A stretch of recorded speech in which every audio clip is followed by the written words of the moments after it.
Hello there, thank you so much for stopping by. My name is Terry, and today I will be sharing this fun shaker card that I created using some products from the latest release. Let's get started. So here is a close-up look at the stamp set that I will be using today. It's called Secret Santa, and I love the images on this stamp. The sentiments are also great as well. So to start off my card, I am going in with Color Me cardstock that I trimmed down to fit into my stamping platform. I am also using an alcohol-friendly black ink. I did went ahead and re-stamped the images just to get a clear impression.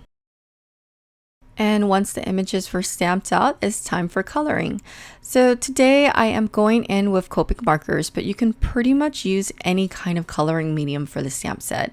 It's perfect for color pencils or watercolors. As always, I will go ahead and speed up the coloring process, as well as leave a timestamp down below. So if you're not interested in the coloring part, you can go ahead and fast forward to that time. But if you are, I hope you sit back and enjoy. Okay, so I'll see you guys in a little bit.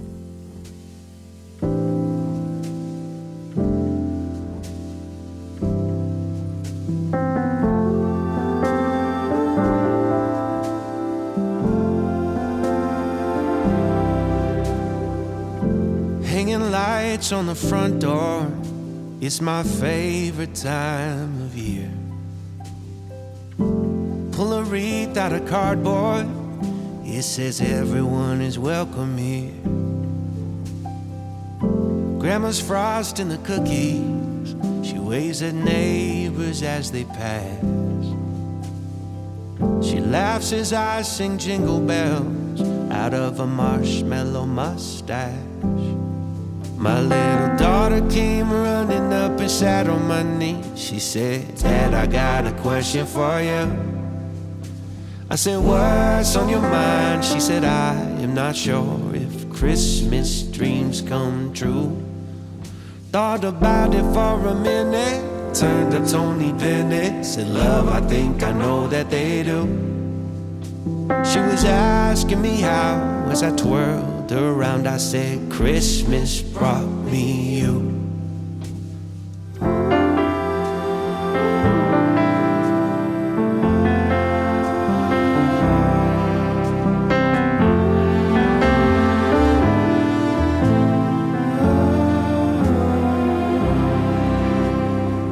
And there is snow in the forecast, we're staying in, so that's alright.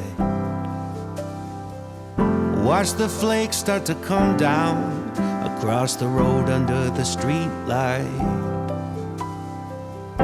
And I think about heaven, how it must be just like this, with everybody in love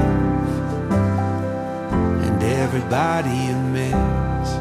My little daughter came running up and sat on my knee. She said, "Dad, I got a question for you."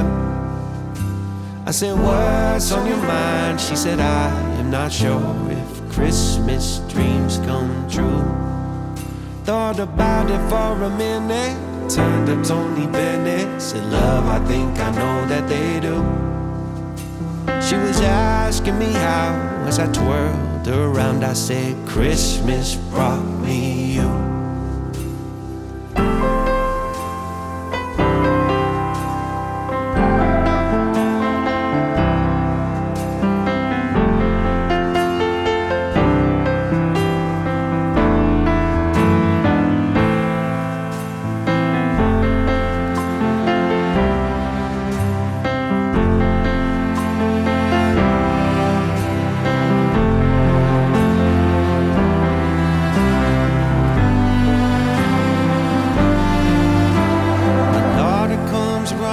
She's smiling at me. She says, "Dad, I gotta tell you something."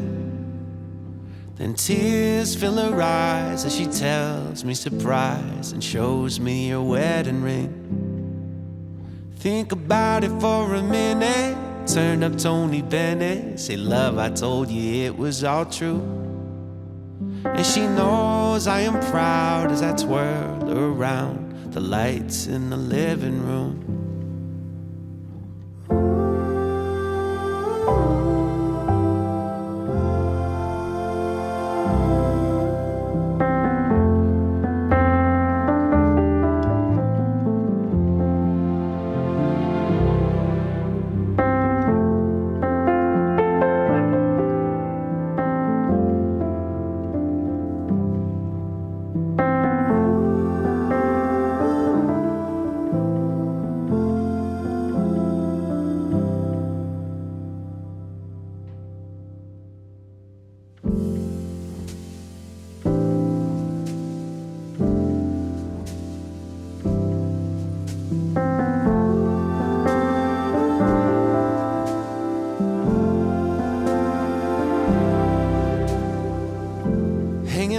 lights on the front door. It's my favorite time of year. Okay, so I am back. So after I finished coloring all of the cute little images, I went in with the coordinating dies and ran that through my die cutting machine. Now going in with my white gel pen, I like using that to add on little details all over the little characters.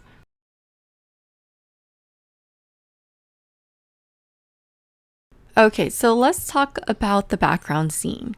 So I'm going in with white cardstock again, and this time I will be using hybrid inks to blend out a background scene. So I'm going in with some blue shades, and I'm using a blending brush. One thing that you would want to do before blending is making sure that your ink pad is nice and juicy. The juicier the ink pad, the easier it is to make a nice blend. So as you can see here, I am going in with a light shade of blue ink. Then I'm going in with a little darker shade, and I'm blending the two together. And after I finished blending my piano, I wanted to add a little more dimension. So I'm going in with one of the stencil from the release, and I'm using a glitter paste from Thermoweb. And I'm using a palette knife to help me spread the glitter paste onto the cardstock. I love using glitter paste to add dimension onto my card panel, but you want to make sure that you clean up the supplies that you use right away, because the paste will dry fairly quickly and it will ruin all of your supplies. And we don't want that to happen, right?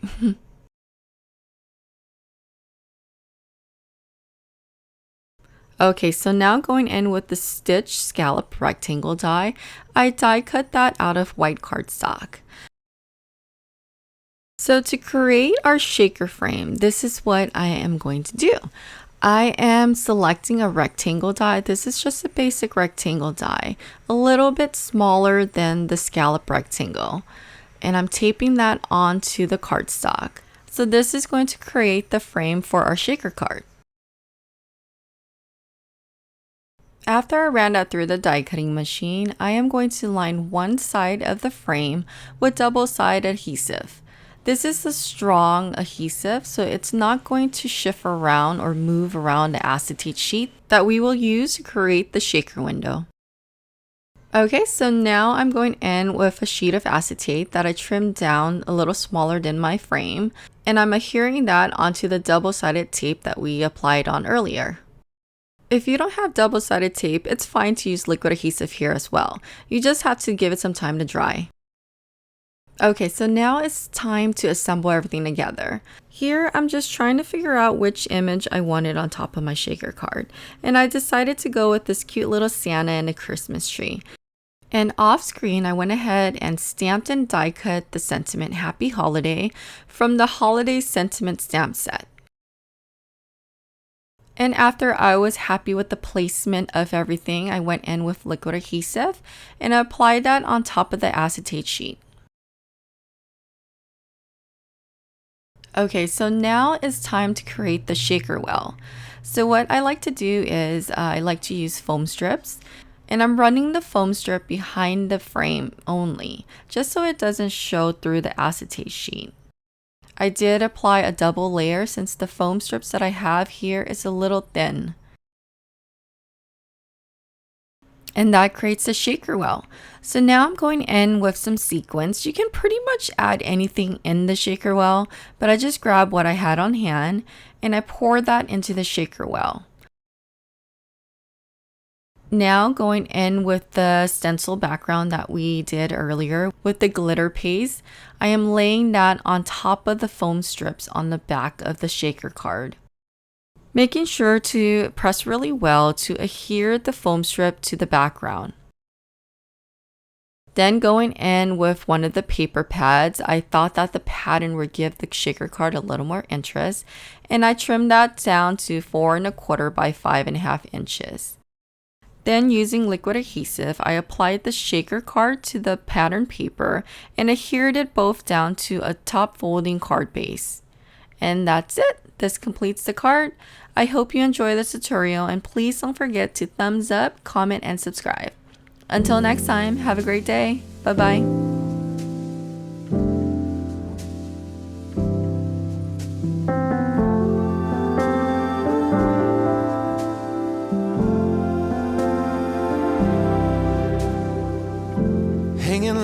knocks on the front door. It's my favorite time.